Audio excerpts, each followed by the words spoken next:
Hello, YouTube. How you doing? What do you know? What do you say? Southpaw Pete. What I got today is a Brinks Y356 and a Master 570. Both are dead cores. Both are key retaining. On this Brinks, I'll be using a double peak rake, one of my favorites. Bottom of the keyway tension. Kind of heavy tension, if you can. Slip that double peak in there.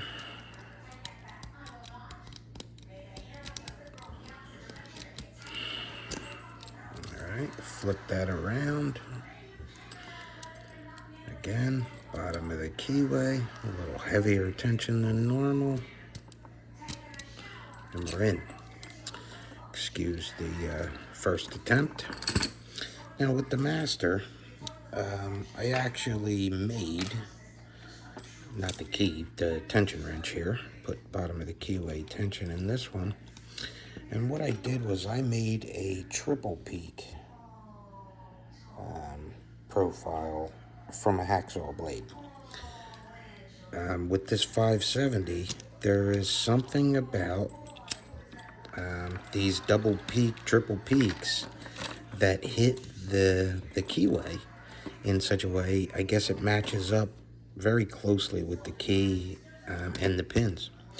Anyhow, both are dead cores, which means that if you were to just try to close them, nothing happens. So normally if you use the key would still be in the lock. You're going to give it a turn back to the locking position, and you're locked back up. Same with the Brinks here. Okay, you have to close the shackle and then twist the core to get it all locked back up. And we'll do one more quick open if we can on both of these. Double peak.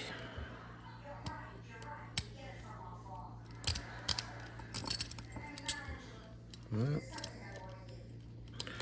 this Brinks gives me some trouble. I gotta work on this one, but we're open. And again, with the Masterlock 570, I'm gonna use my homemade triple peak.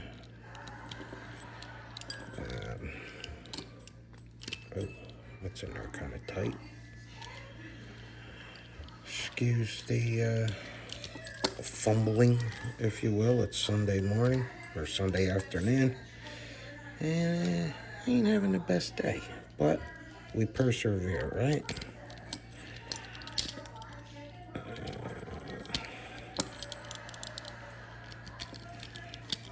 Okay.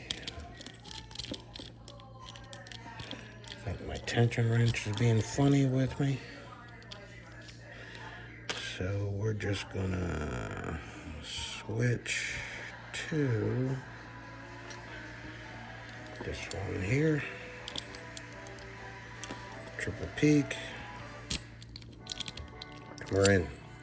So obviously tension wrenches play a big part of it, as well as your pick profiles. Everyone have a great day. Rock and roll.